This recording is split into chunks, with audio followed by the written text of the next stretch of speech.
আসসালামু আলাইকুম বিয়ান সাহেব, কেমন আছেন? আপনার তো দেখাই পাওয়া যায় না। ওয়ালাইকুম আসসালাম। নাটক করো না আরিয়ান। কি আবার নাটক করলাম? বিয়ানকে সালাম দিলাম, সেটাও কি অপরাধ?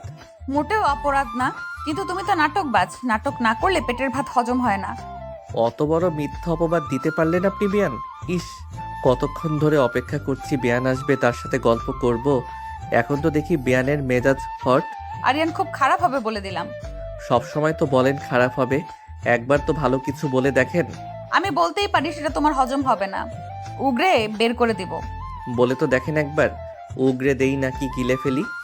ওদের দুজনের কথার মাঝেই আরিয়ানের ফোন বেজে উঠল। ফোনের স্ক্রিনে জলজল করছে রিমা নামটা। আরিয়ানের মুখে হাসি ফুটে উঠল। এদিকে নীলা তীক্ষ্ণ চোখে তাকিয়ে সবটাই পর্যবেক্ষণ করলো। দাঁতে দাঁত চেপে বাড়ির দিকে হাঁটা শুরু করলো সে। আরিয়ান ডেকে বলল, আরে বিয়ান কই যান? কারো কাছে থার্ড পার্সন হয়ে থাকার জন্য নীলার জন্ম হয়নি। আরিয়ান ভ্যাবাচাকা খেয়ে গেল। বাবারই কি এমন বলল সে? রাগার মতো তো তেমন কিছুই বলে নাই, তাহলে রাগলো কেন? আরিয়ান ফোন রিসিভ করে চলে গেল বাইরে তার গার্লফ্রেন্ড রিমার সাথে কথা বলতে। নীলার ভাবি আরিয়ানের বোন নীলাকে বলল, নীলা, তুমি ফ্রেশ হয়ে নাও, খাবার দিব। ভাবি ব্যস্ত হওয়ার কিছুই নেই, আমি তো পালিয়ে যাচ্ছি না। আস্তে ধীরে খাই। আন্টি কই? মা রান্না করছে। নীলা ধীর পায়ে রান্নাঘরের দিকে হেঁটে গেল। রান্নাঘরে জুড়ে ভেসে আসছে গরম মশলার গন্ধ। চুলায় বসানো হাঁড়িতে কাঠের খুন্তি নেড়ে দিচ্ছেন আরিয়ানের মা। মুখে শান্ত হাসি, চোখে অদ্ভুত এক প্রশান্তি। আন্টি আপনি নিজে রান্না করছেন কেন? কাজের লোক তো আছে। আহারে, কাজের লোকের হাতে কি আর নিজের হাতের স্বাদ হয়? তাছাড়া আজ মনটা একটু ভালো, তাই। মন ভালো থাকার কারণ নিশ্চয়ই আপনার ছেলে। আরিয়ান যেমন দুষ্ট তেমনই ভালো, বাইরে থেকে বোঝা যায় না। নীলা কিছুক্ষণ চুপ করে রইল। চুলার আগুনের দিকে তাকিয়ে থাকলো। চোখে জমে আছে অন্য ভাবনা।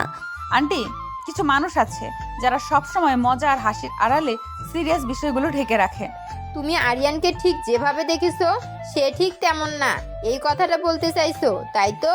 নীলা উত্তর দিল না, শুধু হালকা নিঃশ্বাস ফেলো। এইদিকে বাড়ির বাইরের বারান্দায় দাঁড়িয়ে আরিয়ান ফোনে কথা বলছে। গলার স্বরটা অস্বাভাবিক রকম নরম। আরে রিমা, তুমি না থাকলে আমার দিনটাই অসম্পূর্ণ লাগে।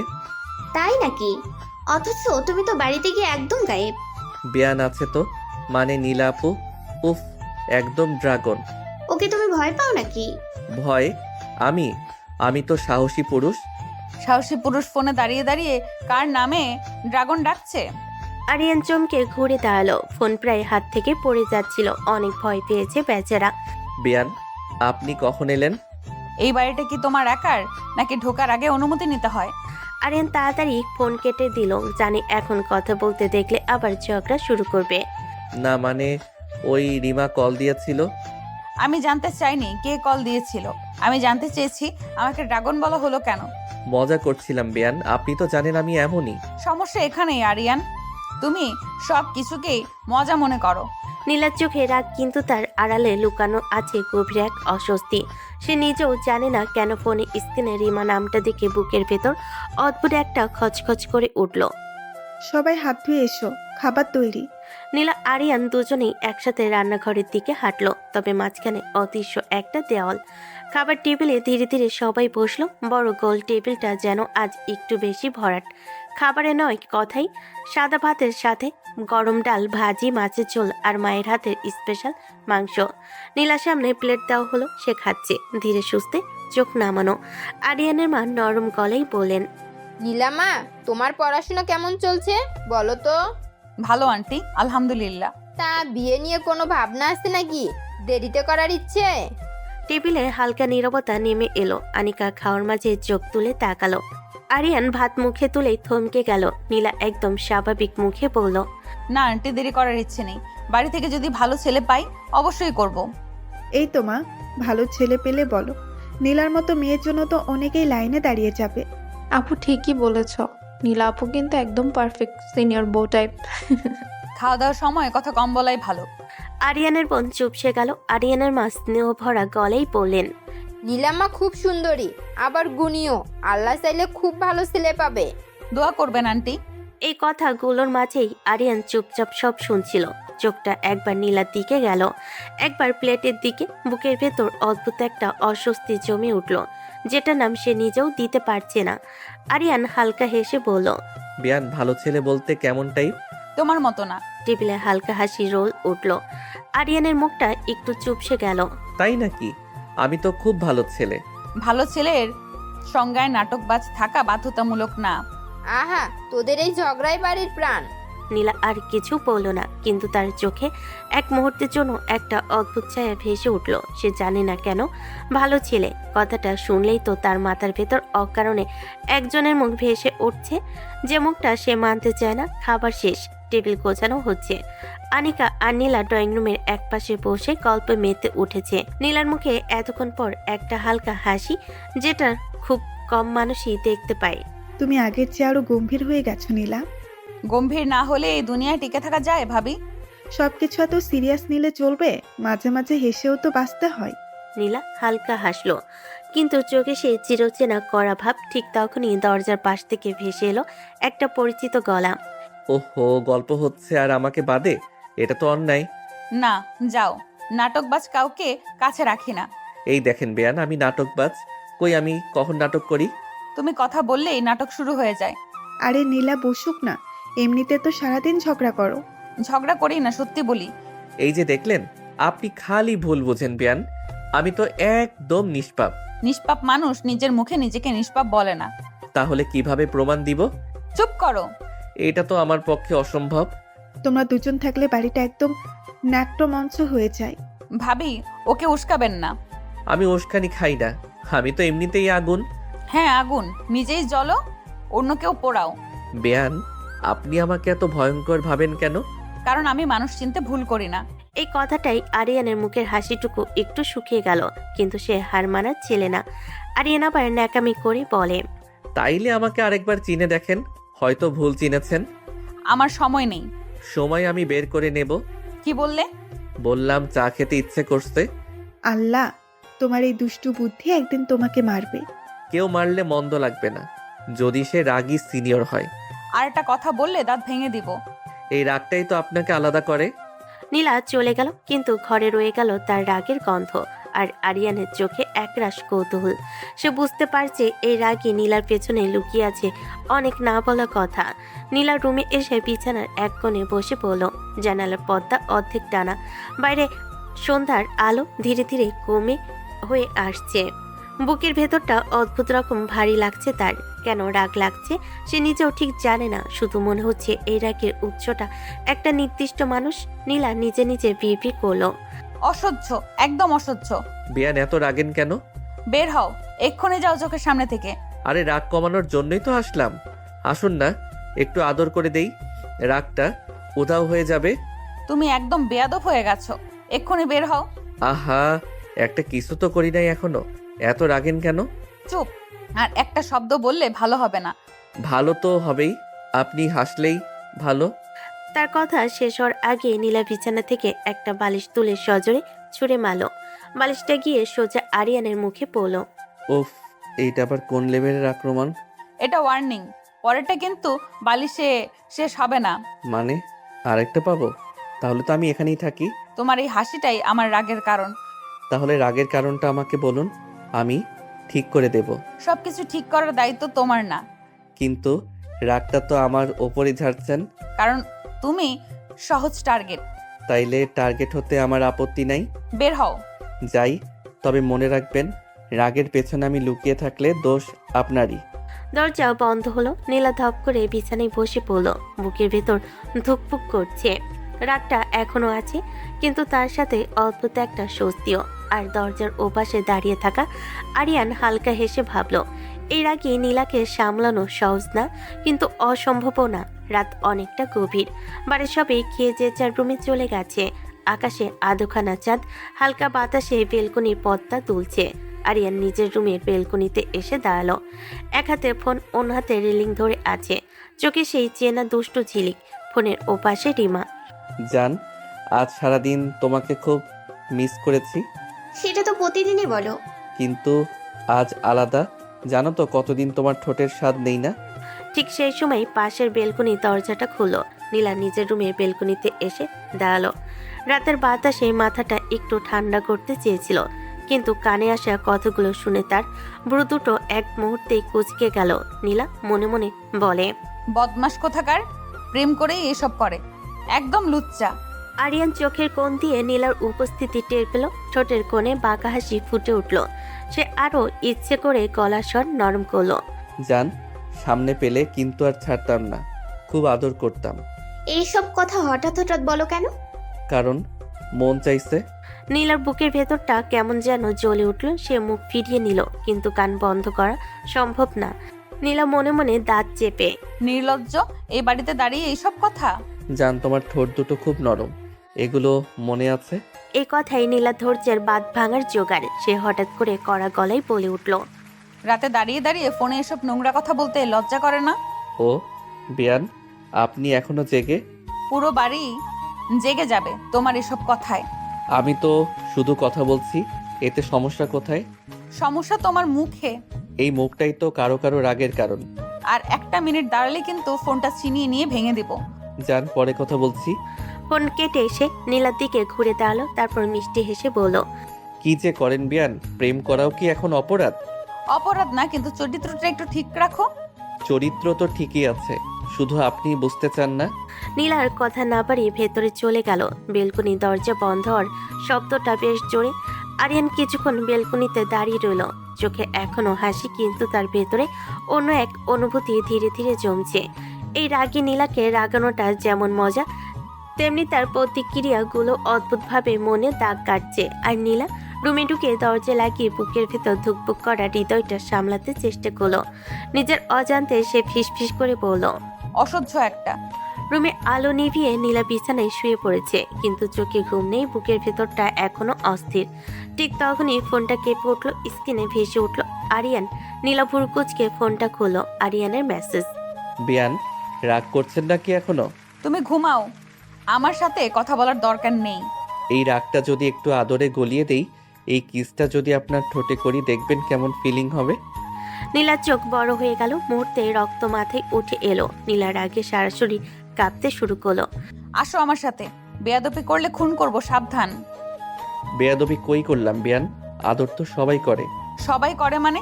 তুমি করতেই পারো, এই যুক্তি কোথা থেকে আসলো? কারণ আপনি রাগ করলে আরো সুন্দর লাগে। তুমি একদম নির্লজ্জ। কাল থেকে আমার সামনে আসবে না। সামনে না আসলে রাগটা দেখবো কিভাবে? নীলা বিরক্ত হয়ে ফোনটা উল্টে রাখতে যাবে, ঠিক তখনই শেষ মেসেজটা এলো। রাগী সিনিয়রদের একটা দুষ্টু জুনিয়র থাকা ভালো, না হলে জীবন পাঞ্চে হয়ে যায়। নীলা ফোনটা বালিশের নিচে চাপা দিল। ঠোঁট শক্ত করে চেপে ধরল। রাগ আছে, অপমানও আছে, কিন্তু তার সাথে কোথা থেকে যেন একটা অস্বস্তিকর কাঁপুনিও। নীলা নিজে নিজে বিড়বিড় করে। একদম অসহ্য ছেলে, মাথা নষ্ট করে দেবে। আর অন্যদিকে নিজের রুমে শুয়ে ফোনের স্ক্রিনের দিকে তাকিয়ে আরিয়ান মুচকি হেসে ফেলল। আরিয়ান মনে মনে ভাবে, রাগ যত বাড়ে টানও তত গভীর হয়।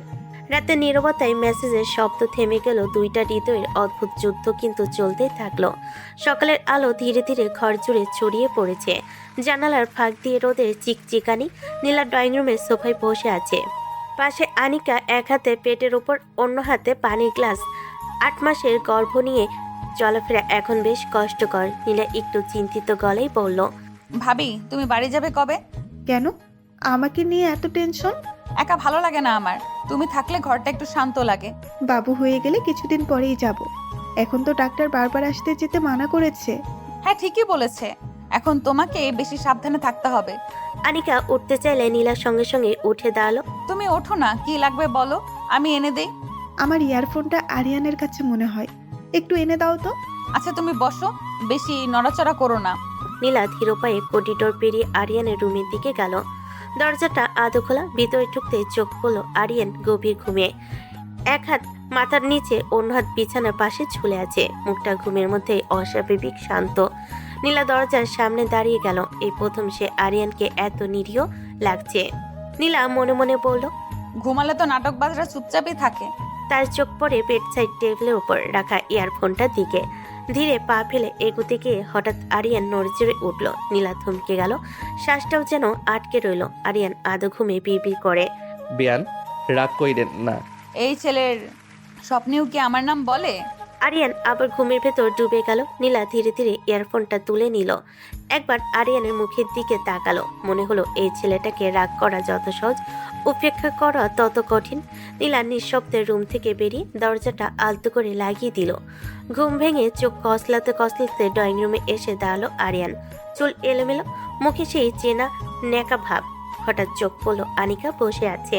আপু, আমার ইয়ারফোন কোথায়? দরকার ছিল তাই এনেছিলাম। দেখো, নীলার কাছেই আছে। ওই এনেছিল তোমার রুম থেকে। ও তাই নাকি? আনিকা কিছু বলার আগেই আরিয়ান হনহন করে নীলার রুমের দিকে হাঁটা দিল। নীলা তখন নিজের রুমে আলমারি গোছাচ্ছে। হঠাৎ দরজার সামনে ছায়া পড়তে ঘুরে তাকালো।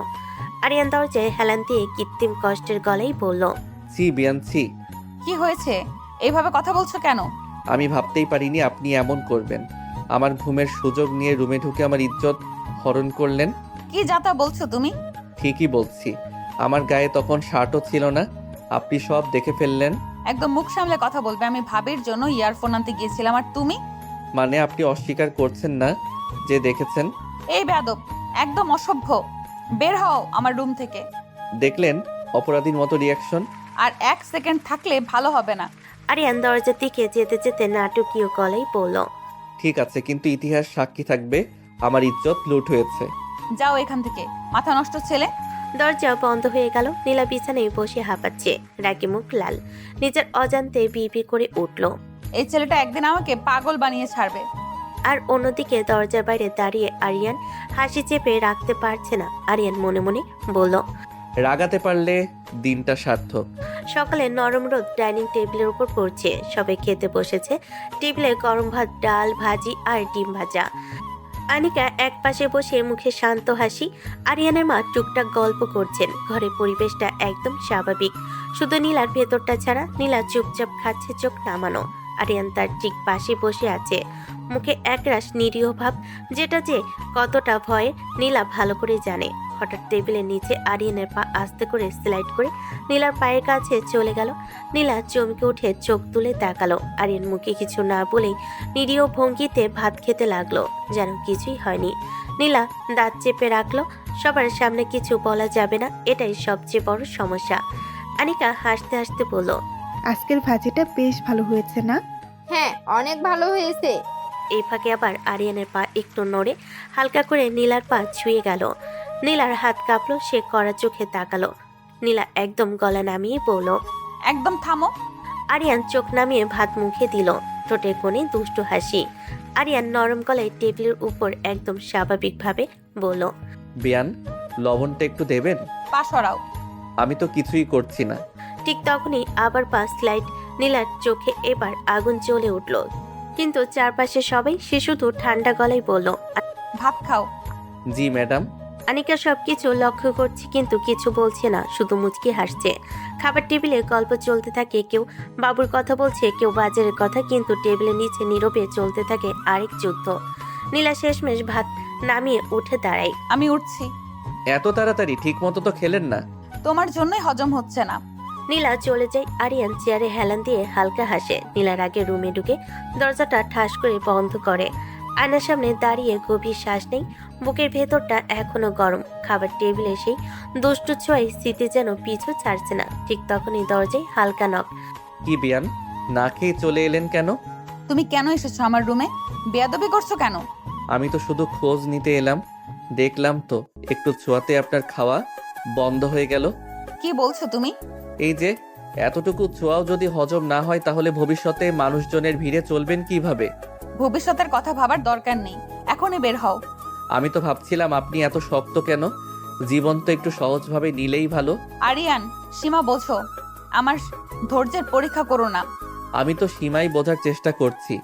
আপনি যেখানে দেয়াল তুলেছেন সেখানেই তো প্রশ্ন জাগে। এই রুম থেকে এক্ষুনি বের হও, নইলে আমি চিৎকার করব। আচ্ছা যাচ্ছি, তবে একটাই কথা, রাগ করে নিজেকে কষ্ট দেবেন না। যাও। দরজাটা বন্ধ হতেই নীলা বিছানায় ধারে বসে পড়ল।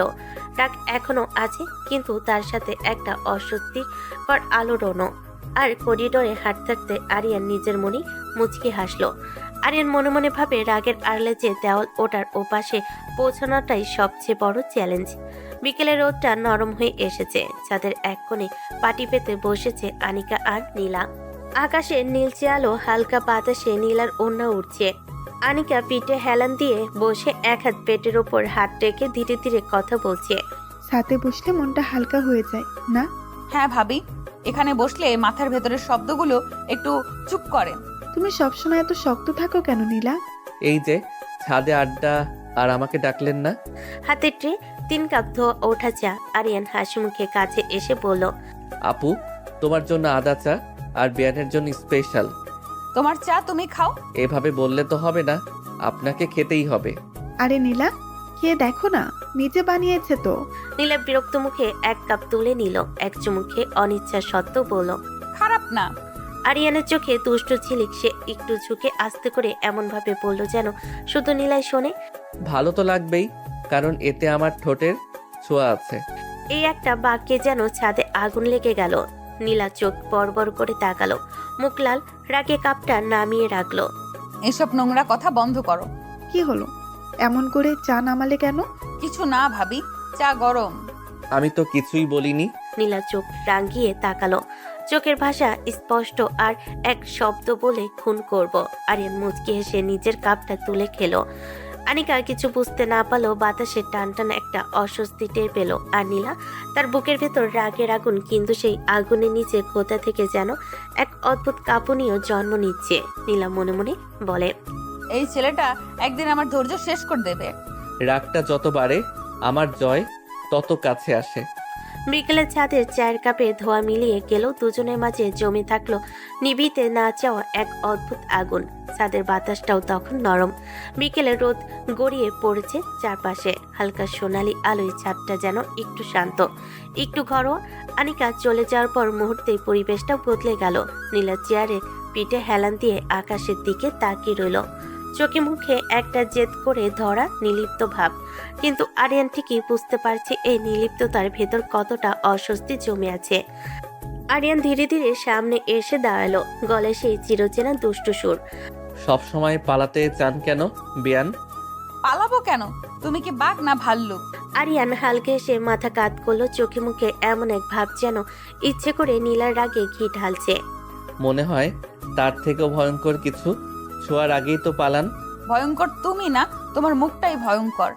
এইসব আজে বাজে কথা বলার সাহস পাও কোথা থেকে? আরিয়ান ছাদের রেলিং এ হেলান দিয়ে দাঁড়ালো, কণ্ঠটা একটু নিচু করলো, কিন্তু দুষ্টুমি কমলো না। সাহস পাই কারণ আপনি রেগে যান। আপনার রাগটা আলাদা। আমার রাগ নিয়ে গবেষণা করতে বলেছে কে? নিজের সীমা বুঝে কথা বলো আরিয়ান। আরিয়ান এক কদম এগোলো, খুব কাছে নয়, কিন্তু এতটাই যে নীলার বুকের ভেতরটা অকারণেই শক্ত হয়ে উঠল। সীমা বুঝি বলেই তো কথা বলি বিয়ান, না বুঝলে তো আরো এগোতাম। একদম চুপ। আর একবার এই ধরনের কথা বললে কিন্তু খুন করবেন। এই ডায়লগটা আজকে কয়বার শুনলাম জানেন? নীলা দাঁত কামড়ে ধরল, কিছু বলবে, কিন্তু বলার আগেই আরিয়ান হালকে হেসে পিছিয়ে গেল। আচ্ছা আচ্ছা, রাগ করবেন না। আপনার রাগে বাড়ির তাপমাত্রা বেড়ে যায়, তুমি একটা অসহ্য মানুষ। কিন্তু আপনি তবুও আমাকে সহ্য করেন। নীলা তাকালো না, কিন্তু তার ঠোঁটের কোণে একটা অদ্ভুত টান পড়ল।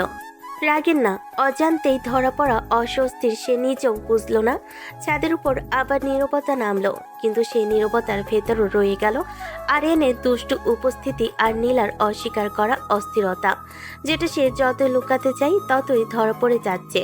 ছাদের নরম বিকেলটা হঠাৎ করে ভারী হয়ে উঠল। নীলা উঠে দাঁড়িয়ে চলে যেতে নিল, চোখে মুখে স্পষ্ট বিরক্তি, যেন আর 1 সেকেন্ডও এখানে থাকতে চায় না। ঠিক তখনই আরিয়ান হঠাৎ তার হাতটা ধরে টান দিল। নীলা সামনে নেওয়ার আগে সে আরিয়ানের খুব কাছে এসে পড়ল। মুহূর্তের ভেতর দূরত্বটা শূন্য হয়ে গেল। আরিয়ান নীলার কাঁধের কাছে ঝুঁকে পড়ল, গলায় মুখ নামিয়ে হালকা করে চুমু দিল।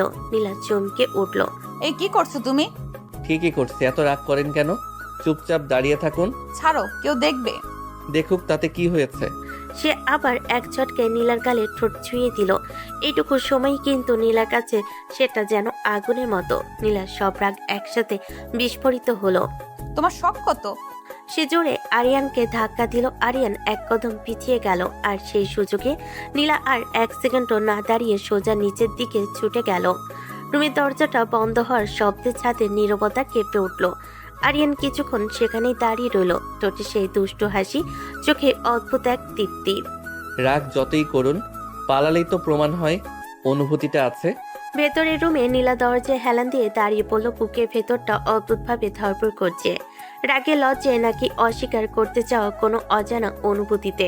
সে নিজেও ঠিক বুঝে উঠতে পারল না। একটাই কথা মনে ঘুরছে, এই মানুষটা ভয়ঙ্কর, আর তার থেকেও ভয়ঙ্কর নিজেরই অস্থিরতা। রাতের ঘুমের আগে নরম আলো রুমে ছড়িয়ে পড়েছে। নীলা ফ্রেশ হয়ে নাইট ড্রেস পরে রুমের দিকে এলো, হালকা চুল খোলা, চোখে ক্লান্তি, মুখে কিছুটা শান্তি। রুমের দরজা ধীরে ধীরে খুলতে চোখে পড়ল আরিয়ান রুমে। নীলা ধীরে ধীরে ভেতরে ঢুকলো। ঠিক তখনই চোখ পড়ল দরজাটা বন্ধ। নীলা ভেতরে এসে বলল, আরিয়ানে কেমন ব্যবহার, সবাই দেখলে কি ভাববে? অন্য কিছু মনে করবে। কি আর মনে করবে? ভাববে আমরা রোম্যান্স করছি। তো ঠিকই তো ভাববে, আমরা তো এখন রোম্যান্সই করব। নীলা চোখ বড় করে তাকালো, রাগ আর লজ্জা একসাথে। নীলা রেগে গিয়ে বলল, কি যাতা বলছো? সব সময় এমনই বলো। কি যাতা বললাম? বিয়ান, বিয়ের সম্পর্ক তো খুব গভীর, এত রাগ করেন কেন? গভীর সম্পর্ক তোমার এই দুষ্টুমি ছাড়া আর কিছু বোঝায়? দুষ্টুমি তো সম্পর্কের মশলা, না হলে মজা কোথায়? আপনার রাগ যতই বাড়ুক, আমার ধৈর্য সেটা আরও পরীক্ষা করবে। এইভাবে সাহস থাকলে আমি একদিন কঠিন রাগ দেখাবো, মনে রেখো। আমি সেই অপেক্ষায় থাকব। রাগ যতই বাড়ুক, আমি মনে করি এটা আমাদের সম্পর্ককে আরও গভীর করবে। রুমের ভেতর বাতিটা মৃদু আলো ছড়াচ্ছে। নীলার বুক ধুকপুক করছে, রাগে, অস্বস্তিতে আর অজানা এক আশঙ্কা। সে শক্ত করে বলল, এখনই যাও, আর এক মুহূর্তও না। এত রাগ করলে কিভাবে চলে? একটু শান্ত হন। নীলা কিছু বলার আগেই আরিয়ান কাছে এসে খুব অল্প সময়ের জন্য হালকা করে ঠোঁটে চুমু খেলো। নীলা চোখ বড় বড় করে তাকালো, রসগোল্লার মতো গোল। নেশা করছো নাকি আরিয়ান? এসব কি বলছো, কি করছো? ঠিকই বলছি, আজকে আমি এখানেই থাকবো। একদম না, আর এক কদম এগোলে চিৎকার করব। করুণ চিৎকার, কিন্তু ভয় পাওয়ার কিছু নেই। আমি আপনার ভয়কে অসম্মান করি না। রুমে নীরবতা নেমে এলো। আরিয়ান এক পা পেছালো, দরজার দিকে তাকিয়ে বলল, আজকের জন্য এখানেই থামি বিয়ান, রাগটা রাখুন, আমি পরে আবার আসবো। নীলার নিঃশ্বাস ছাড়লো, চোখে এখনো রাগ, কিন্তু বুকের ভেতর কাঁপুনিটা ধীরে কমছে। মনে রেখো, আমার সীমা আছে। সেই সীমাটাই তো আপনাকে আলাদা করে তোলে। দরজাটা বন্ধ হলো। রুমে একা দাঁড়িয়ে রইল নীলা, রাগ, লজ্জা আর অস্বীকার করা অনুভূতির মাঝখানে। পরের দিন সকালটা নীলার জন্য অদ্ভুত ভারী লাগছিল। সারাটা রাত ঠিক মতো ঘুম হয়নি, চোখে নিচে ছায়া, মুখে চাপা অস্বস্তি। সে চুপচাপ অনিকের পাশে গিয়ে বসলো। ভাবি, আমি আজ বাড়ি যাব। এ কি কথা, একদিনও হলো না আর বাড়ি যাবে? না না, কিছুতেই না, বাড়ি যাওয়ার এখনো অনেক দেরি আছে। ভালো লাগছে না ভাবি, মনটা খুব ভারী। মন খারাপ তো সবারই হয়, তাই বলে পাঠিয়ে গেলে চলে? একটু বাইরে ঘুরে এলে দেখবে মনটা হালকা হয়ে যাবে। না ভাবি, আমার কোথাও যেতে ইচ্ছে করছে না। একদম না, আজ তুমি ঘুরবে, এটাই ফাইনাল। ঘুরলে মন ভালো হয়, বিশ্বাস করো। কিন্তু ভাবি। কোনো কিন্তু না, আরিয়ানকে বলবো তোমাকে একটু বাইরে নিয়ে যাবে, হাওয়া বদলাবে, মনও বদলাবে। নীলার মুখে কিছু না বলেও ভেতরে ভেতরে অস্বস্তিতে ছটফট করতে লাগলো। তার মনটা যেন দুভাগে ভাগ হয়ে গেছে, একদিকে বাড়ির টান, আরেকদিকে অদ্ভুত পরিস্থিতি থেকে পালানোর ইচ্ছে। কিন্তু আনিকার চোখের আদর আর বিশ্বাসের কাছে নীলার আর জেদ চলে না। নীলা ধীরে বলে উঠল, দেখি ভাবি, যদি ভালো লাগে। এই তো দেখবে মনটা ঠিক হয়ে যাবে। বিকেলে নরম রোদ্দুরের ওঠানে এসে পড়েছে। আরিয়ান ঘড়ির দিকে তাকিয়ে জুতা পরছে। বাইরে যাওয়ার প্রস্তুতি প্রায় শেষ। ঠিক তখনই পেছন থেকে আনিকার কণ্ঠ, এই আরিয়ান, শোনো তো। জি আপু। আনিকা নীলার দিকে একবার তাকিয়ে নরম গলায় বলল, নীলাকে একটু বাইরে ঘুরিয়ে আনো তো, ওর মনটা ভালো নেই আজ। উনি কি আমার সাথে যাবেন নাকি? এই কথাটার সঙ্গে সঙ্গে নীলা চোখ তুলে তাকালো। চাউনিতে বিরক্তি, আবার অজান্তে একটু অস্বস্তিও। আরে যাবে না কেন? ঘুরে আসলে মন ভালো হবে, তুই নিয়ে যা। ভাবি, আমি কোনো না নেই, একটু ঘুরে আসা কোনো অপরাধ না। চলুন বিয়ান, আমি কিন্তু খুব ভদ্র ড্রাইভার আজ। বেশি কথা বলবে না, এই শর্তে যাব। আচ্ছা ম্যাডাম, আজ আমি একদম শান্ত। আনিকা সন্তুষ্ট হাসি হাসলো। তার চোখে শুধু দুজনের মন ভালো হওয়ার আশা, কিন্তু নীলার বুকের ভেতর অদ্ভুত একটা দুশ্চিন্তা। গাড়ি থেমে গেল শহরের এক সুন্দর পার্কের সামনে। চারপাশে সবুজ গাছ, রঙিন ফুল, বিকেলে নরম আলো, হালকা বাতাসে গাছের পাতাগুলো মৃদু শব্দ তুলছে। জায়গাটা দেখে বোঝা যায় মন ভালো করার জন্য এর চেয়ে ভালো জায়গা হয় না। নীলা গাড়ি থেকে নেমে চারপাশে তাকালো। জায়গাটা সত্যি সুন্দর, কিন্তু মুখে সেটা প্রকাশ পেল না। আরিয়ান দু হাতে পকেটে ঢুকিয়ে হাসতে হাসতে বলল, কেমন লাগছে বেয়ান? প্রকৃতি, সবুজ, বিকেল, প্রেমের ফিলিং আসছে নাকি? বেশি বকবক না করে চলে যাও এখান থেকে। আমি এখানে আসতেই বলিনি। বাবা, আমার সাথে এসে আমাকেই দাঁড়াচ্ছেন? এটা তো একদম ঠিক না। তোমার এই নাটকই আমার মাথা খারাপ করে দেয়। নাটক না করলে আপনি হাসবেন কবে? দেখুন তো, আপনার মুখটা সারাক্ষণ এমন শক্ত করে রাখলে ভেঙে যাবে। আমার মুখ কেমন থাকবে সেটা আমার ব্যাপার, তুমি শুধু চুপ করে হাঁটো। নীলার গলায় রাগ থাকলো, তার চোখের কোণে অজান্তেই পার্কের সৌন্দর্য ধরা পড়ছে। আরিয়ান সেটা বুঝতে পেরে একটু দুষ্টু স্বরে বলল, দেখুন, মনটা একটু হালকা হয়েছে, না মানলেও হয়েছে। নীলা তাকিয়ে থাকলো সামনের পথের দিকে, কিন্তু কিছু বলল না। বুকের ভেতর জমে থাকা অস্থিরতা আস্তে আস্তে যেন ওই সবুজ বিকেলের ভেতর অল্প অল্প করে গলে যেতে লাগলো। পার্কের পথ ধরে নীলা আর আরিয়ান পাশাপাশি হাঁটছে। চারপাশে সবুজ বিকেলের আলো নরম হয়ে এসেছে। নীলা চুপচাপ সামনে তাকিয়ে হাঁটছে, আর আরিয়ান মাঝে মাঝে কথা বলার সুযোগ খুঁজছে। হঠাৎই পেছন থেকে এক পরিচিত কণ্ঠ। জান, কথাটা শুনেই আরিয়ান থমকে গেল। কিছু বোঝার আগে রিমা এসে আরিয়ানের গলা জড়িয়ে ধরল। আচমকা স্পর্শে আরিয়ান হতভম্ব, নীলার চোখও বিস্ময়ে বড় হয়ে গেল। রিমা হাসি মুখে বলল, কই থাকো তুমি? কত ফোন দিলাম, পাওয়া যায় না কেন? তোমার কাছেই তো আছি সোনা। এই কথাটা নীলার কানে যেন আগুনের মতো লাগলো। চোখের ভেতর জমে উঠল তীব্র রাগ। এই তো সেই নাটক, যেটা সে সহ্য করতে পারে না। নীলার ঠোঁট চেপে দাঁড়িয়ে থাকলো।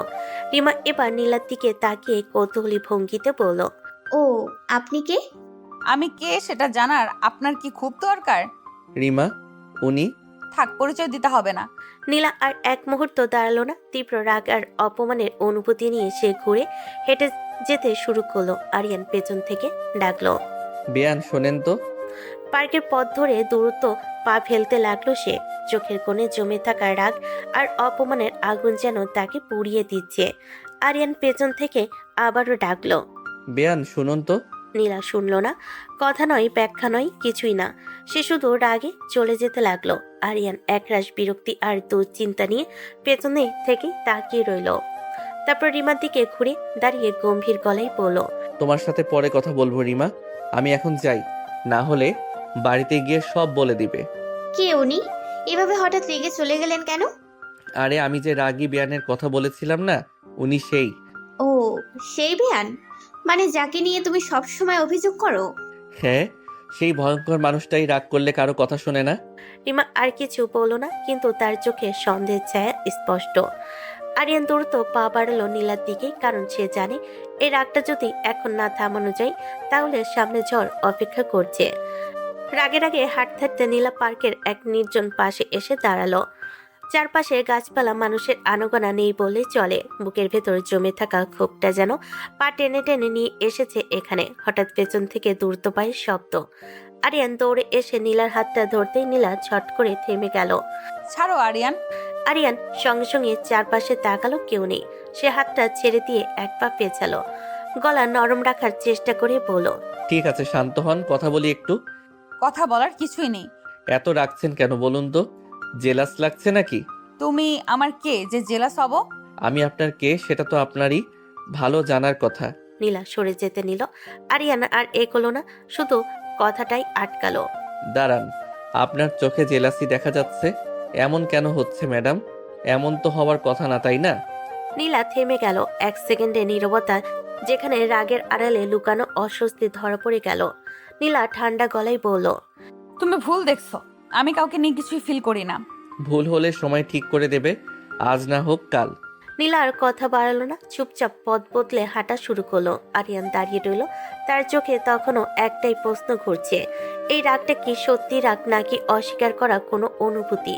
গাড়িটা নীরবে এগোচ্ছে। বাইরে আলো ভেতরে ঢুকে নীলার চোখে পড়ে যাচ্ছে, কিন্তু সে তাকিয়ে আছে জানালার বাইরে। বুকের ভেতরটা অদ্ভুত অস্থির। ঠিক তখনই আরিয়ানের ফোনটা বেজে উঠল। স্ক্রিনে নামটা দেখে নীলার চোয়াল শক্ত হয়ে গেল। রিমা। আরিয়ান ফোন রিসিভ করলো। গলায় ইচ্ছে করে একটু বাড়তি ন্যাকামি করে বলল, ইস জান, আজ তোমাকে সামনে পেয়েও কিস করতে পারলাম না, কেমন যেন লাগছে আমার। নীলার ভেতরে আগুন জ্বলে উঠল। এই কথাগুলো যেন ইচ্ছে করেই বলা, কিন্তু সে সেটাও বুঝতে পারছে না, নাকি বুঝেও মানতে পারছে না। আরিয়ান গাড়ির স্টিয়ারিং সামনে রেখে বলল, সোনা, তোমার ঠোঁটের মিষ্টি ছোঁয়া পেতে আমার ঠোঁট চুলকাচ্ছে। এই কথাটা নীলার সহ্যের সীমা ছুঁয়ে ফেলল। রাগ, অপমান আর অস্বীকার করা টান সব একসাথে মাথার উপর উঠে গেল। হঠাৎ নীলা আর এক মুহূর্ত অপেক্ষা করলো না। সে ঝুঁকে এসে আরিয়ানের মুখের খুব কাছে চলে এলো। চুপ করো। কথাটা বলেই তারপর নীলা নিজের আরিয়ানের ঠোঁটে কিস করতে লাগলো। গাড়ির ভেতর যেন সময় থমকে গেল। আরিয়ান অবাক, কিন্তু পরের সেকেন্ডে ফোনটা কেটে দিল। আরিয়ানের চোখে বিস্ময়, ঠোঁট দমিয়ে রাখা হাসি।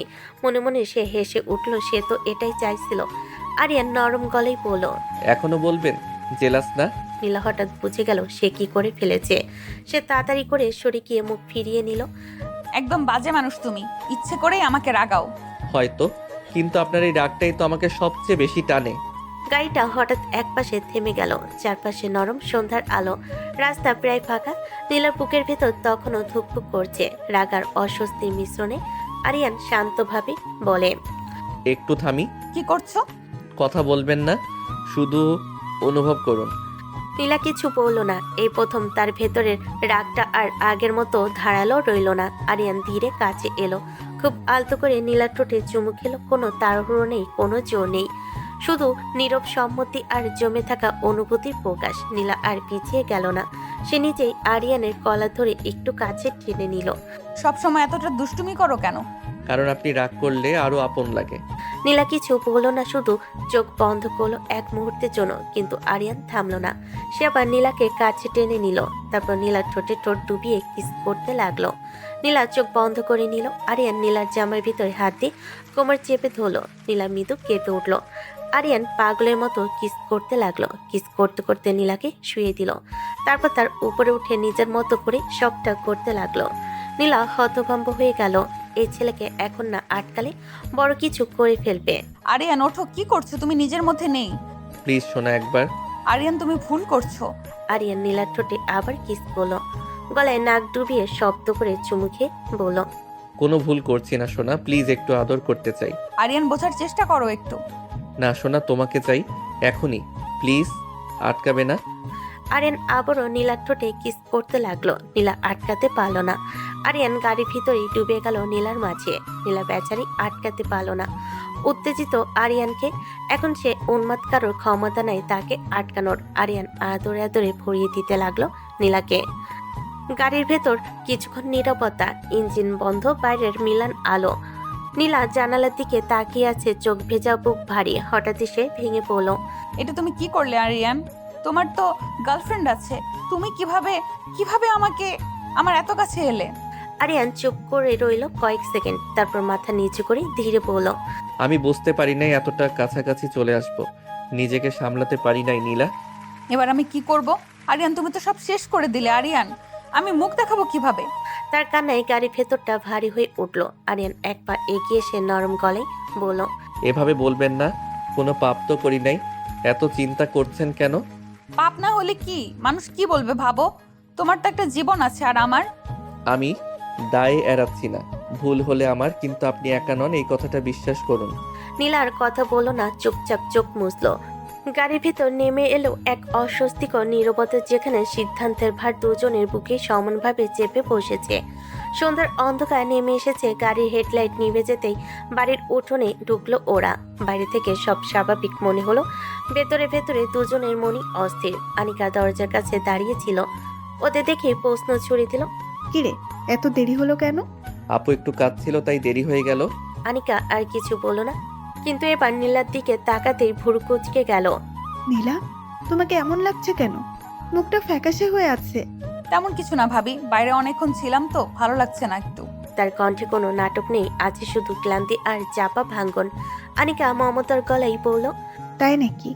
যাও, গোসল করে ফ্রেশ হয়ে নাও, ক্লান্ত লাগছে দেখছি। নীলা হালকা মাথা নেড়ে ধীরে ধীরে ভেতরের দিকে হাঁটা দিল। পিঠটা সোজা রাখার চেষ্টা করছে, কিন্তু বুকের ভেতরটা ভেঙে পড়ছে। আরিয়ান দাঁড়িয়ে রইল, নীলার চলে যাওয়ার দিকে তাকিয়ে। তার চোখে অপরাধবোধ আর দুশ্চিন্তার ছায়া। এই বাড়ির ভেতর সবাই স্বাভাবিক, সবাই হাসি খুশি, কিন্তু দুটো মানুষের মনে ঝড় বয়ে চলেছে নীরবে। গোসল শেষে নীলা ধীরে ধীরে রুমে ঢুকলো। ভেজা চুল, মুখে ক্লান্তি। তোয়ালে সরিয়ে আয়নার দিকে তাকাতেই হঠাৎ থমকে গেল। আরিয়ান চেয়ারে বসে আছে। নীলা চমকে উঠল। আরিয়ান, তুমি এখানে কেন? কেউ দেখলে কি হবে? যা হওয়ার হয়ে গেছে, আর কি হবে? না, এভাবে ঠিক না, এক্ষুনি যাও। একটু দাঁড়ান। নীলা কিছু বোঝার আগেই আরিয়ান খুব আলতো করে তাকে জড়িয়ে ধরল। কোনো জোর নেই, শুধু থামিয়ে দেওয়ার এক মুহূর্ত। সে নীলাকে আয়নার সামনে দাঁড় করি পিছন থেকে জড়িয়ে ধরল। আরিয়ান আয়নার ভেতর তাকিয়ে বলল। দেখুন তো আমাদের কত সুন্দর মানায়।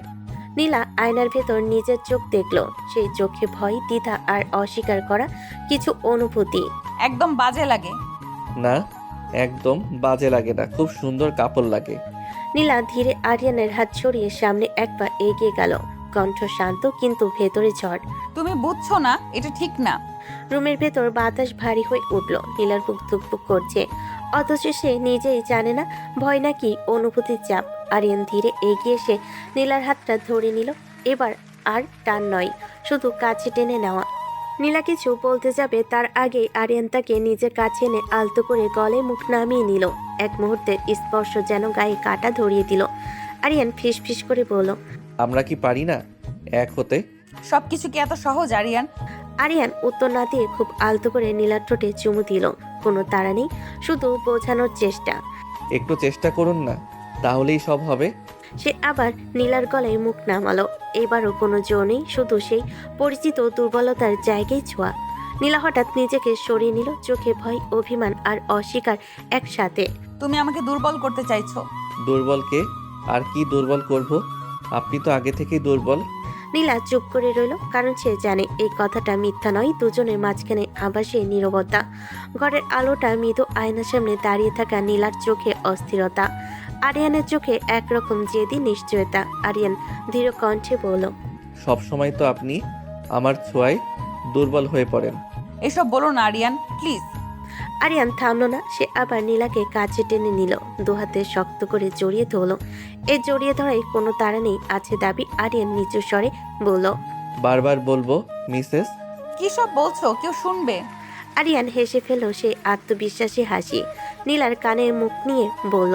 শুনলে শুনুক, আমার কিছু যায় আসে না। এই কথাটাই যেন নীলার বুকের ভেতর জমে থাকা সব প্রতিরোধ ভেঙে দিল। আরিয়ান আর এক সেকেন্ড দেরি করলো না। সে আলতো করে নীলার মুখটা নিজের দিকে তুলে নিল আর ঠোঁটে ঠোঁট ডুবিয়ে দিল। এই চুমুতে কোনো তাড়াহুড়ো নেই, আছে অনেক দিনের জমে থাকা অনুভূতি, অস্বীকারের ক্লান্তি আর না বলা ভালোবাসার স্পষ্ট স্বীকারোক্তি। নীলা প্রথমে স্থির হয়ে গেল, তারপর অজান্তেই আরিয়ানের শার্টের কলারটা শক্ত করে ধরে ফেলল। ঘরের বাতাসটা ভারী হয়ে আছে, নীলা নিঃশ্বাসের শব্দ স্পষ্ট শোনা যাচ্ছে। আরিয়ান কিস থেকে সরে এসে আবার নীলার গলার কাছে মুখ নামালো। সেখানে আলতো এক চুমু যেন সাহস সঞ্চয় করছে। আরিয়ান কাঁপা কণ্ঠে বলল। আমি আর পারছি না, আপনাকে সবসময়ই আমার চাই নীলা, আমি সত্যি আর পারছি না। উল্টাপাল্টা কথা বলবে না, তোমার তো গার্লফ্রেন্ড আছে। আরিয়ান একটু হাসলো, সে চেনা আত্মবিশ্বাসী হাসি। নীলার কানে কাছে মুখ এনে বলল। গার্লফ্রেন্ড বাইরে থাকে, আমার বউ লাগবে যে সবসময় কাছে থাকবে, আদর করতে দিবে। আমি আদর করতে দিব? কে বলেছে? বলতে হবে কেন? আমি জানি তো। এই জানি তো কথাটার ভেতর ছিল নীলার সব দুর্বলতার তালিকা। আরিয়ান আবার একটু কাছে এলো। কাছে আসলে আপনি নিজেই বদলে যান, নিজেকে আর চিনতে পারেন না। নীলা কিছু বলতে যাচ্ছিল, কিন্তু আরিয়ান আর সুযোগ দিল না। সে আলতো করে নীলার মুখটা নিজের দিকে টেনে নিল, আবার ঠোঁটে এক চুমু দিল। এই চুমুতে জেদ আছে, কিন্তু জোর নেই। নীলা চোখ বন্ধ করে ফেল। মনে হচ্ছিল প্রতিটা প্রতিরোধ গলে যাচ্ছে। কিছুক্ষণ পরে সে সরে এসে কাপা গলায় বলল। এইভাবে কথা বলবে না আরিয়ান, আমি নিজেকে সামলাতে পারি না। আমি সেটাই চাই না নীলা, আমি চাই আপনি নিজের মতোই থাকুন আমার কাছে। ঘরের আলোটা মিলান আয়নার সামনে দাঁড়িয়ে থাকা দুটা মানুষ, একজন দিশেহারা, অন্যজন সিদ্ধান্তে অটল। নীলার বুকের ভেতর ধুকপুক করছে, আরিয়ানের চোখে জ্বলে উঠছে একরাশ জেদ। আরিয়ান হঠাৎ বলল। আমি বাড়িতে বিয়ের কথা বলবো। খবরদার, একদম না আরিয়ান, সবাই রাগ করবে, ঝামেলা হবে। রাগ করুক, তবুও বলবো। তুমি বোঝো না এই বাড়িতে এসব সহজ না। আপনি না মানলে আমি বাড়ি ছেড়ে চলে যাব। কি বলছো এসব? তবু আপনাকে হারাবো না, আমার আপনাকে লাগবে নীলা, খুব করে লাগবে। এই কথাগুলো ছিল আবেগের চূড়ান্ত স্বীকারোক্তি। নীলার সমস্ত দেওয়াল কেঁপে উঠল। নীলা কিছু বলতে যাচ্ছিল, ঠিক তখনই আরিয়ান তার কোমরে হাত রাখলো, হালকা টান দিয়ে নিজের কাছে টেনে নিল। আরিয়ান ছাড়ো। আরিয়ান কোনো কথা বলল না, শুধু চোখের ভাষাই বলল, আমি পিছাবো না। তারপর আবার নীলার ঠোঁটে চুমু। এই চুমুতে কোনো দুষ্টামি নেই, আছে অধিকার আর ভয়, হারানোর ভয়। নীলা চোখ বন্ধ করে দাঁড়িয়ে থাকলো। মনে হচ্ছিল এই মুহূর্তে সে আর রাগ করতে পারছে না, ভয় পাচ্ছে নিজের অনুভূতিকে। সকালের আলোটা আজ নীলার চোখে ঠিক স্বাভাবিক লাগছিল না। রাতের অস্বস্তি, অপরাধবোধ আর ভয় সব মিলিয়ে বুকের ভেতরটা ভারী হয়ে আছে। ডাইনিং টেবিলে সবাই বসেছে, খাবারের গন্ধ ছড়িয়ে পড়লো। নীলার মন পড়ে আছে অনেক দূরে। নীলা ধীরে গলা খাকারি দিয়ে বলল, ভাবি আমি আজ চলে যাব। আজই? কেন, কি হয়েছে? কিছু না ভাবি, হঠাৎ মায়ের কথা খুব মনে পড়ছে, মনটা ভালো নেই। নীলা কথাগুলো বললেও সত্যিটা আরেকটু গভীরে। আরিয়ান চুপচাপ বসেছিল, কিন্তু এই কথা শোনা মাত্রই সে সব বুঝে গেল। এটা মায়ের টান না, এটা পালানো। আরিয়ানের চোখ অন্ধকার হয়ে উঠল, চামচটা শক্ত করে ধরল সে। এই সময় আরিয়ানের মা মমতা ভরা গলায় বলেন, আর কয়দিন থাকো মা? মাত্র তো 2-3 দিন হলো এলে, এত তাড়াহুড়ো কেন? না আন্টি, আবার আসবো, এবার যাই। এই আবার আসবো কথাটা আরিয়ানের কারণে আগুন ঠেলে দিল। হঠাৎ টেবিলের নিচে আরিয়ান পা বাড়লো, ধীরে কিন্তু স্পষ্টভাবে। নীলার পায়ের উপর পা স্লাইড করলো তার পা। নীলা চমকে উঠল, চোখ বড় হয়ে গেল। সে বুঝে গেল এটা রাগ, এটা আদেশ, এটা অনুরোধ নয়। নীলা পা সরিয়ে নিল, কিন্তু মুখে কিছু বলল না, বরং আরো দৃঢ় হয়ে বলল, অনেকদিন হয়ে গেছে আন্টি, মা একা থাকে, যাওয়ার দরকার। যদি মন না থাকে তাহলে জোর করে রেখে লাভ নেই। ঠিক আছে মা, খেয়াল রেখো নিজের। সবাই রাজি হয়ে গেল, শুধু একজন মানুষ আরিয়ান। সে রাজি হলো না। সে দাঁতে দাঁত চেপে রইল, চোখে জমে উঠল ভয়ঙ্কর রাগ। এই রাগ চেঁচামেচি না, এই রাগ চুপচাপ কিন্তু গভীর। আরিয়ান মনে মনে বলল, পালিয়ে বাঁচতে পারবে না নীলা, আমি তোমাকে ছেড়ে দেব না। খাবার শেষে নীলা চুপচাপ নিজের রুমে ঢুকে পড়ল। মনের ভেতর অস্থির, হাত দুটো কাঁপছে। আয়নার সামনে দাঁড়িয়ে চুল গোছাতে গোছাতে সে বারবার দরজার দিকে তাকাচ্ছে। ঠিক তখনই দরজায় নখ। দ্বিতীয় নখ দেওয়ার আগে দরজাটা খুলে গেল। আরিয়ান। নীলা ঘুরে তাকাতে সে দরজাটা আস্তে করে বন্ধ করে দিল। লকটা পড়েনি, তবুও নীরবতার শব্দটা ভারী। তুমি এখানে কেন আরিয়ান? আমি রেডি হচ্ছি, যাও। আরিয়ান ধীরে এগিয়ে এলো, তার চোখে আজ দুস্তামি নেই, আছে ভয় হারিয়ে ফেলার। পালাতে পারবে ভাবছো? আমি বুঝি তুমি কেন যাচ্ছ নীলা। এসব কথা বলো না, কেউ দেখলে ভুল বুঝবে। আরিয়ান থেমে গেল, একদম কাছে এসে আরো ছোঁয়াও দিল না, শুধু নরম গলায় বলল, ভুল বুঝবে কেন যদি আমরা নিজেরাই পরিষ্কার না থাকি? তাহলে কেন এমন করে কথা বলো, যাতে আমি আরো অস্থির হয়ে যাই? কারণ তুমি চলে যেতে চাইছো, আর আমি সেটা মানতে পারছি না। সবকিছু এত সহজ না আরিয়ান। আমি জোর করতে চাই না, কিন্তু সত্যিটা বলি, তোমাকে ছাড়া আমি থাকতে পারছি না। যদি কখনো আমার কাছে আসো, আমি চাই সেটা তোমার ইচ্ছাই হোক, ভয় নয়। রুমে নীরবতা নামলো। এই নীরবতায় কোনো চুমু নেই, কিন্তু তার চেয়েও গভীর কিছু আছে, অস্বীকার করা যায় না এমন অনুভূতি। নীলা আস্তে করে বলল, এই কথাগুলোই সবচেয়ে বেশি কষ্ট দেয় আরিয়ান। আমি অপেক্ষা করব নীলা, কিন্তু পালিয়ে বাঁচবে না, কারণ অনুভূতি পালায় না। সকালটা অদ্ভুত রকম ভারী। বাড়ির ভেতর সবাই নিজের কাজে ব্যস্ত, কিন্তু অদৃশ্য এক অস্বস্তি বাতাসে ভাসছে। নীলা ব্যাগটা হাতে নিয়ে বারান্দার পাশে দাঁড়িয়ে আছে। চোখে কোনো তাড়া নেই, তবুও থাকার ইচ্ছেটা নেই, এটা স্পষ্ট। অনিকা বিষয়টাও বুঝে ফেলেছে অনেক আগে। সে আরিয়ানের দিকে তাকিয়ে নরম গলায় বলল, আরিয়ান, নীলাকে বাড়ি গিয়ে দিয়াই, একা একা গেলে আমার ভালো লাগবে না। আরিয়ান চেয়ারটায় হেলান দিয়ে বসেছিল, চোখে জমে থাকা রাগটা আর ঢাকতে পারল না। যার যাওয়ার ইচ্ছে সে একাই যাক। কথাটা শোনার সাথে সাথে ঘরটাই বাতাস যেন জমে গেল। আনিকা বিস্মিত হয়ে তাকালো। এসব কি কথা বলছিস? না ভাবি, আমি ঠিক আছি, আমি একাই পারবো। তুই রাগ করে যাচ্ছিস নাকি? না ভাবি, এমনি বাড়ির কথা মনে পড়ছে। আরিয়ানের চোখ এক মুহূর্তের জন্য নীলার চোখে আটকে গেল। অনেক কথা ছিল, কিন্তু একটাও বের হলো না। নীলা সবার দিকে তাকিয়ে বলল, আন্টি আমি তাহলে আসি, আবার আসবো। ভালো করে যাও মা, সময় হলে আবার এসো। নীলা মাথা নেড়ে সম্মতি জানালো, তারপর আবার পিছনে না তাকিয়ে দরজার দিকে হাঁটা দিল। নীলার চলে যাওয়ার মুহূর্তে ঘরটা অদ্ভুত নীরব হয়ে গেল। কেউ কিছু বলছে না, কেউ কেউ চোখ নামিয়ে আছে, কিন্তু বাতাসের মধ্যে ধরা যাচ্ছে চাপা উত্তেজনা। আরিয়ান দাঁড়িয়ে রইল, মাথার মধ্যে রাগটা মাউন্টেনের মতো জমে গেছে। নীরবতায় সে নিজেকে সামলাতে পারছিল না। এটা কি হলো? আমি তাকে হারাতে পারি না? সে এক মুহূর্তের জন্য নিজেকে ধরে রাখতে চাইল, কিন্তু নীলা ঠোঁটের স্পর্শ, চোখের অঙ্গিভঙ্গি সবই মনে ভেসে উঠল। রাগ তার হৃদয়ে আগুনের মতো জ্বলে উঠল। আরিয়ান হঠাৎ সিদ্ধান্ত নিল, আর কিছু না ভেবেই সে দরজা খুলে পা বাড়ালো বাইরে। হাওয়া তাকে সাথে নিয়ে ছুটছে। সব অসহ্য। দরজার পাশে থাকা সবাই চমকে তাকালো। আনিকাও কিছুক্ষণের জন্য থমকে দাঁড়ালো। আরিয়ানের রাগ শুধু শব্দ নয়, এটা তার ভেতরের একরাশ আবেগের আউটপুট। আরিয়ান ধীরে ধীরে সিঁড়ি থেকে নামে। রাস্তায় পা রাখার সাথে সাথে তার কণ্ঠের মধ্যে জমে থাকা ক্ষোভ বাতাসে মিলিত হয়। রাতটা ছিল শান্ত, কিন্তু নীলার বুকের ভেতর থমকানো উত্তেজনা থামছিল না। হঠাৎ ফোনের স্ক্রিনে জ্বলে উঠল আরিয়ান। নীলা চোখ বন্ধ করে ফোনটা ধরে দেখল। ফোনে আরিয়ানের নাম ঝলমল করছে। জবাব দিতে কি একটা দমবন্ধ কণ্ঠের শব্দ বের হলো। নীলা, নিচে নামুন। মানে আমি আপনার বাসার সামনে নিচে আছি, আসুন। পাগল হয়ে গেছো তুমি? চলে যাও আরিয়ান। ফোনের আরেকদিকে আরিয়ান কিছুটা হাসছে, কিন্তু চোখে এখনো আগুনের মতো রাগ। না আসলে রুমে চলে আসবো, কিন্তু তাড়াতাড়ি আসুন। কি করব? আমি কি এখন নামবো? বেশ কিছুক্ষণ লড়াইয়ের পরে নীলা বাধ্য হয়ে নিচে নামার সিদ্ধান্ত নিল। হাত কাঁপছে, হৃদয়টা উত্তেজনায় কেঁপে উঠছে। নীলা ধীরে ধীরে সিঁড়ি বেয়ে নামতে লাগলো। প্রতিটা ধাপ যেন তার মনকে আরো গভীরে টেনে নিচ্ছে। রাস্তায় ল্যাম্পের আলোয় আরিয়ান দাঁড়িয়ে আছে। নীলা গাড়ির দিকে আসতেই আরিয়ানের চোখে আগুনের মতো এক উচ্ছ্বাস জ্বলে উঠল। গাড়িতে বসুন। না প্লিজ, কেউ দেখবে। আমি এসব জানি না, দ্রুত উঠুন নীলা। নীলা বাধ্য হয়ে গাড়ির সিটে উঠে বসলো। হৃদয়টা কাঁপছে, অস্থিরতা আর কৌতূহল মিলেমিশে এক অদ্ভুত অনুভূতি তৈরি করেছে। আরিয়ান পাশে এসে দাঁড়ালো, হাত দিয়ে গাড়ির দরজা লক করে দিল। নীলার চোখ বড় হয়ে গেল। কি করছো আরিয়ান? চুপ করে থাকুন আর অনুভব করুন।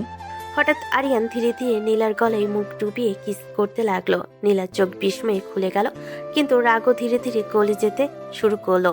নীলা নিজের হাত দিয়ে আরিয়ানের কলার ধরে টানলো। আরিয়ানের নরম হয়ে এগিয়ে এলে বলে যায়নি, শুধু ধীরে ধীরে নীলার প্রতিটি প্রতিক্রিয়ায় প্রতি খেয়াল রাখছে। আপনি আমার কাছে এলে সেটা আমি সামলাতে পারি না। এতটা জোর করে? গাড়ির ভিতরে রাতে নীরবতা সবকিছুকে আরো গভীর করে তুলছে। হালকা বাতাস ফুরফুরে ঠান্ডা ছুঁয়ে যাচ্ছে, কিন্তু নীলার হৃদয় উত্তেজনায় জ্বলে উঠেছে। আরিয়ান নীরবভাবে নীলার দিকে এগিয়ে এলো, চোখে আগুন, মুখে অদ্ভুত এক মিষ্টি দুষ্টামি। চুপচাপ থাকুন, সব ঠিক আছে। তারপর আরিয়ান নীলার ঠোঁটে আলতো কিস করতে লাগলো। নীলার চোখ বন্ধ করে এক অদ্ভুত অনুভূতি অনুভব করলো। রাগ আর উত্তেজনা মিলেমিশে তৈরি করেছে এক অচেনা আবেশ। আরিয়ান ধীরে ধীরে কিসের তীব্রতা বাড়ালো। নীলার ঠোঁটে স্পর্শে সে নিজেকে সামলাতে পারছিল না, কিন্তু কেবল ঠোঁটে থেমে থাকলো না। আস্তে আস্তে আরিয়ান নীলার গলায় মুখ ডুবিয়ে কিস করতে লাগলো। নীলা প্রথমে হকচকিয়ে গেল, কিন্তু তারপর আর রাগ প্রতিরোধ করতে পারলো না। হৃদয়ের গভীরে ধরা পড়া উত্তেজনা ধীরে ধীরে ছড়িয়ে পড়ল। গাড়ির ভিতরে রাতের আলো, হালকা বাতাস আর দুজনের নিঃশ্বাসের শব্দ মিলেমিশে তৈরি করলো এক অদ্ভুত কিন্তু মধুর এক আবেশ। আরিয়ান নরম গলায় বলল, নীলা, আপনি আমার কাছে খুব কাছে চলে এলেন, আমি সামলাতে পারছি না। আমার আপনাকে গভীরভাবে লাগবে। নীলা হালকা কাঁপতে কাঁপতে নিজের হাত দিয়ে আরিয়ানের কলার ধরে টানলো। এতটা কাছাকাছি এসো না। আমার চাই আপনাকে, কোনো কথা শুনতে চাই না আমি। আরিয়ান কিস করতে করতে নীলার পোশাক খুলে মুখে মুখ ডুবিয়ে কিস করতে লাগলো। নীলা আর কিছু না বলে চুপ করে সহ্য করতে লাগলো সবটা। দিনটা নরম আলোয় ভরা, বাড়ির ভেতর হালকা ব্যস্ততা, কিন্তু আরিয়ানের মনে ঝড় বয়ে যাচ্ছে। আরিয়ান বসে হঠাৎ মুখ খুলল। মা, আমি নীলাকে বিয়ে করতে চাই। ঘরে অদ্ভুত নীরবতা নেমে এলো। আরিয়ানের মা চমকে তাকালেন, চোখে বিস্ময় আর সামান্য ক্রোধের ছাপ। কি বলছিস? এসব কি কথা বলছিস তুই? তোর বাবা তো বিয়ে ঠিক করে রেখেছে। কিসব বলছো মা? তোমার কি মাথা ঠিক আছে? আমি এসব মানি না। তোর বাবার ব্যবসার বন্ধু তোকে কিছু বলে নাই? আমি জানি মা, কিন্তু আমি চাই না আমার জীবন অন্য কেউ ঠিক করুক। নীলা আমার বউ হবে, সেটা আমি ঠিক করব। ঘরে নীরবতা দীর্ঘ হলো। মায়ের চোখে একটা অদ্ভুত মিশ্রণ। বাড়ির সবাই ঘরে, বাতাসে অদ্ভুত চাপ। আরিয়ানের মা চোখে চিন্তার রেখা নিয়ে তাকালেন। আরিয়ান চোখে অগ্নি নিয়ে হালকা রাগ আর দৃঢ়তার মিশ্রণ। আমি জানি না, তোর বাবাকে বল। কি করবে মা? করো, আমি নীলাকেই চাই। ঘরে একটি দীর্ঘ নীরবতা নেমে আসে। মায়ের চোখে চিন্তার রেখা আর আরিয়ানের চোখে অদ্ভুত অটলতা। আনিকা হালকা চাহনি দিয়ে বলল, তোর দুলাভাই কি রাজি হবে? এভাবে হঠাৎ নীলার কথা বললে? তুমি বোঝাও তোমার স্বামীকে, আমি চাই আমার নীলাকে, শুধু নীলাকে। বাড়ির বাতাসে উত্তেজনা চেপে ধরল মার দুই চোখে দ্বন্দ্ব। আনিকা চুপচাপ হলো, ভেতরে চিন্তায় ভেসে যাচ্ছে। আরিয়ান একটু মুচকি হেসে বলল, আমি নীলাকে হারাতে পারবো না, যে কেউ বাধা দিক আমি সামলাবো। বাড়ির বসার ঘরে উত্তেজনার চাপ এখনো টলমল করছে। আনিকা একটু চুপচাপ হয়ে ফোন ধরল নিজের স্বামীকে নীলার ভাইকে ফোন দেওয়ার জন্য। হ্যালো, কেমন আছো? ভালো, তুমি? আমিও ভালো। তুমি তো জানো না, আরিয়ান সে নীলাকে বিয়ে করতে চাচ্ছে। ফোনের অন্য পাশে নীলার ভাই নীরব কিছুক্ষণ চিন্তা করে বলল, আচ্ছা দেখো, আমি বুঝতে পারছি, মা বাবার সাথে কথা বলে দেখতে হবে। যদি সব ঠিকঠাক হয় তখন আমরা ঠিক করব কি করা উচিত। আনিকা হালকা নিঃশ্বাস ফেলল। মনে মনে ভাবলো এভাবে সবকিছু শান্তভাবে সমাধান হওয়া উচিত। ঠিক আছে, তুমি দেখে নিও। আমি শুধু বললাম আরিয়ান সত্যিই নীলাকে চাইছে। তুমি চিন্তা করো না, দেখি কি করা যায়। সন্ধ্যার পর নীলাদের বাড়ির ড্রয়িং রুমে আলো জ্বলছে, চা ঠান্ডা হয়ে আসছে টেবিলে, কিন্তু আলোচনার উত্তাপ কমছে না। নীলার ভাই একটু গলা খাকারি দিয়ে কথাটা তুলল। মা, একটা কথা ছিল, আরিয়ান নাকি নীলাকে বিয়ে করতে চায়। সে কি কথা? আরিয়ান তো নীলার ছোট, এভাবে হঠাৎ করে বিয়ের কথা আসে কি করে? ছোট হলেও তো মানুষ, পছন্দ করেছে, এটাই তো আসল কথা। এখন কি করবে সেটাই ভাবার বিষয়। নীলার বাবা এতক্ষণ চুপ করেছিলেন, এবার চশমার উপর দিয়ে তাকিয়ে বলেন, পছন্দ থাকলেই তো হয় না। আরিয়ানের পড়াশোনা শেষ, কিন্তু সে নিজে কি করে, দায়িত্ব নেবে কিভাবে? ওটা বড় ব্যাপার না আব্বা, ওদের তো ব্যবসা আছে, পরিবারের ব্যবসা সামলাবে। দায়িত্ব শিখে নিতে সময় লাগে, কিন্তু সুযোগ না দিলে শিখবে কি করে? নীলার মতামতটা কি? ও তো কোনোদিনও ওইসব বলেনি। সেটাই তো ভাবার বিষয় মা, সবাই বসে শান্তভাবে কথা বলতে হবে। ঘরের নীরবতা নেমে এলো। এই নীরবতার ভেতরে জন্ম নিচ্ছে বড় সিদ্ধান্তের বীজ। নীলার বাবার কণ্ঠটা সেদিনের অদ্ভুতভাবে শান্ত ছিল, যেন ঝড়ের আগে স্তব্ধতা। ড্রয়িং রুমের জানালা দিয়ে বিকেলের আলো ঢুকছিল। নীলা সোফায় বসেছিল, হাতে ফোন, কিন্তু মনটা কোথাও নেই। বাবা ধীরে ধীরে তার সামনে এসে বসলেন। নীলা, তোমার সাথে একটু কথা ছিল। কি কথা বাবা? তোমার জন্য একটা বিয়ের প্রস্তাব এসেছে। শব্দটা কানে যেতে নীলার বুকের ভেতর কেমন করে উঠল। সে সোজা হয়ে বসলো। কি বিয়ে? আমি বিয়ে করতে চাই না বাবা। জানি, কিন্তু এই প্রস্তাবটা আলাদা। ছেলে নাকি স্পষ্ট বলেছে সে তোমাকেই বিয়ে করবে। বললেই হলো নাকি? বিয়ে কি কারো জেদের জিনিস? আমি কাউকে বিয়ে টিয়ে করতে পারবো না, এখন না, কখনোই না। এত রেগে যাচ্ছিস কেন মা? শোনো তো আগে। শোনার কিছু নেই বাবা, আমার জীবন সবকিছুর উপর হঠাৎ বিয়ের চাপ আমি নিতে পারবো না। ছেলেটা আরিয়ান। নীলার বুক ধপ করে উঠল, মুখটা ফ্যাকাশে হয়ে গেল, কিন্তু সে নিজেকে সামলালো। আরিয়ান?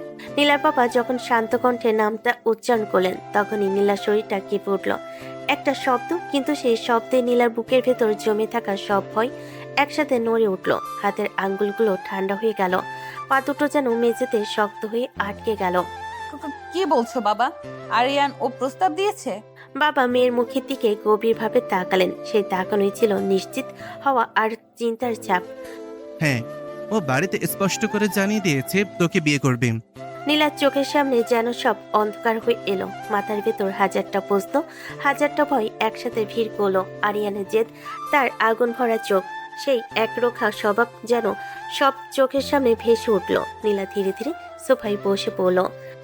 ও কেন এমন করছে? জানিস না মা, কিন্তু ওর পরিবারেরও বিষয়টা গুরুত্ব দিয়ে দেখছে, তাই আজ তোকে ডেকে কথা বলছি। এবার তুই বল, তুই কি চাস? এই প্রশ্নটাই নীলার বুকটা ফুঁড়ে দিল। সে কি চাই, নিজেও কি জানে? ভালোবাসা, স্বাধীনতা, নাকি শুধু এই অদ্ভুত চাপ থেকে মুক্তি? নীলার চোখ নামিয়ে নিল, ঠোঁট কেঁপে উঠল। আমি কিছুই বুঝতে পারছি না বাবা। ভয় পাস না, তোর কথাই আমাদের সিদ্ধান্ত হবে। নীলা ধীরে ধীরে মাথা তুলল। বাবার চোখে কোনো জোর নেই, আছে শুধু অপেক্ষা। কিন্তু নীলার মনে ভেতরে ভেতরে এক ধরনের পরাজয় কাজ করছিল। সে খুব আস্তে বলল, তোমাদের যা ইচ্ছা তাই করো। এ কি বলছিস নীলা? এটা কোনো উত্তর হলো?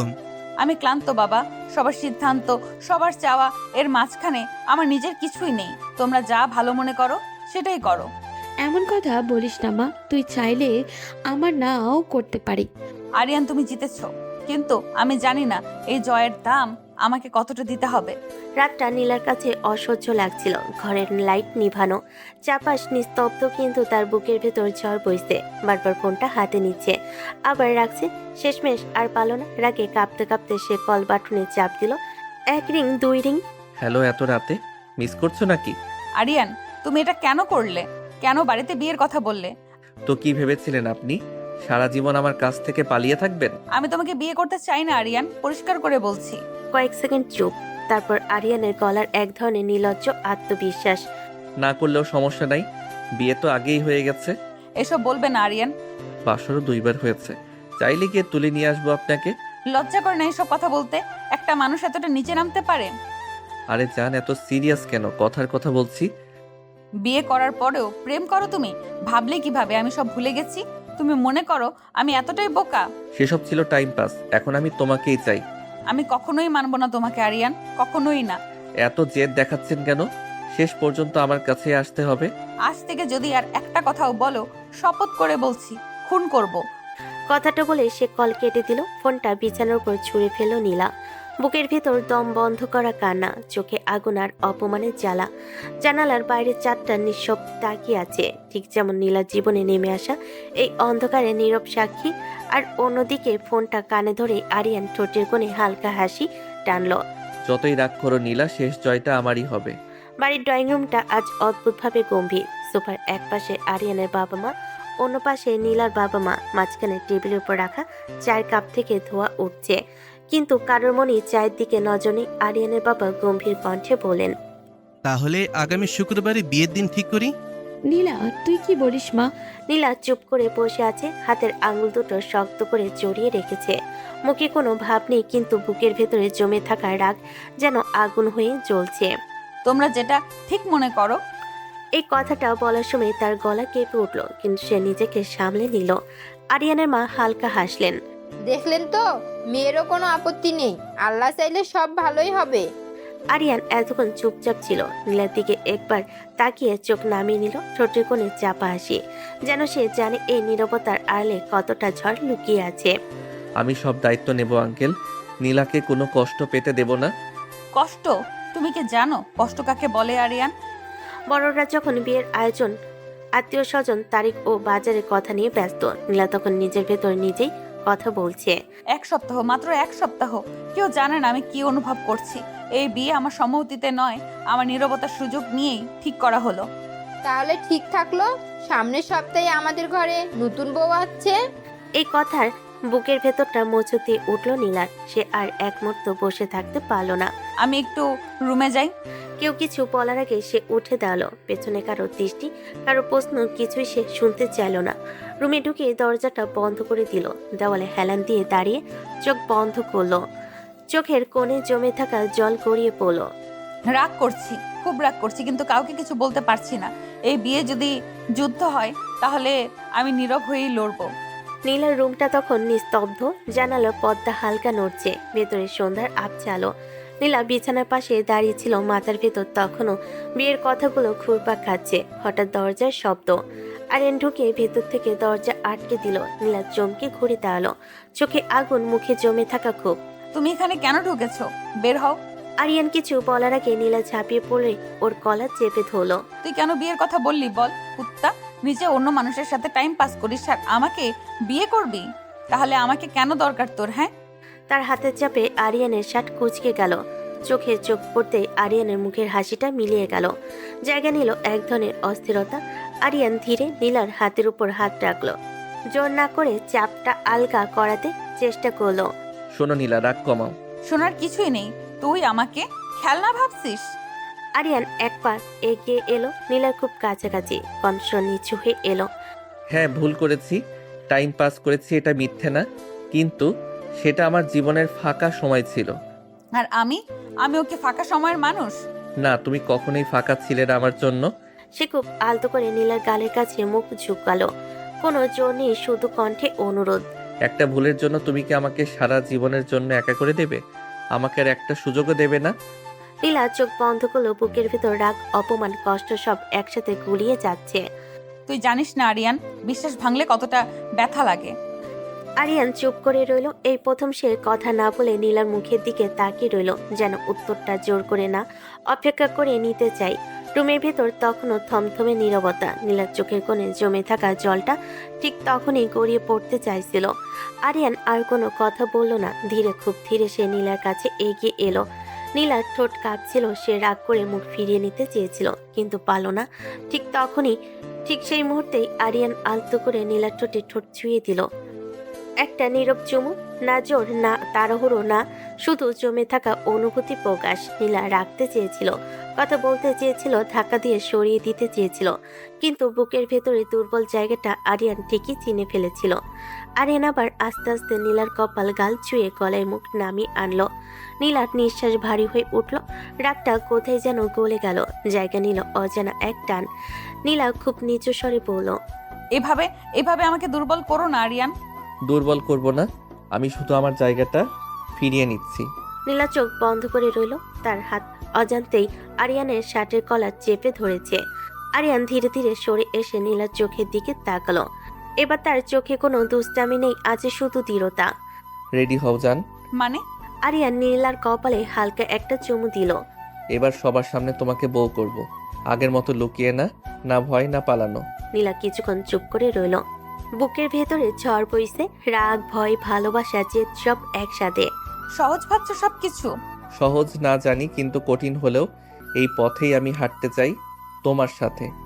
নীলা আর কিছু বলল না, শুধু চোখ নামিয়ে নিল। রুমের ভেতরে বাতাস ভারী হয়ে উঠল। এই নীরবতার ভেতরে জন্ম নিচ্ছিল এক নতুন অধ্যায়, যেখানে লুকিয়ে নয়, সম্মুখে দাঁড়িয়ে শুরু হবে তাদের নতুন পথ চলা। আজ সত্যি অন্যরকম একটা সকাল, পুরো দিনটা যেন নতুন করে শ্বাস নিচ্ছে। রঙিন কাপড়, ফুলের মালা, গাধার রজনীগন্ধার গন্ধে চারপাশ ভরে গেছে। উঠোন থেকে শুরু করে ছাদ, সব জায়গায় আলো আর হাসির ছোঁয়া। আজ আরিয়ান আর নীলার বিয়ে। ঘরের ভেতর আরিয়ান আয়নার সামনে দাঁড়িয়ে আছে, সাদা পাঞ্জাবির উপর হালকা সোনালি কাজ। চোখে মুখে চাপা উত্তেজনা লুকাতে পারছে না সে। বারবার হাত ঠিক করছে, চুল ছুঁয়ে দেখছে। আনিকা মুচকি হেসে বলল, এত অস্থির কেন রে? আজ তো তোর সবচেয়ে সুখের দিন। আপু, বিশ্বাসই হচ্ছে না নীলা আমার বউ হতে যাচ্ছে। তার চোখে সেই দুষ্টামি ঝিলিক আছে, কিন্তু আজ তার সঙ্গে মিশে আছে অদ্ভুত এক শান্তি। অন্যদিকে নীলার ঘরে একেবারে ভিন্ন দৃশ্য।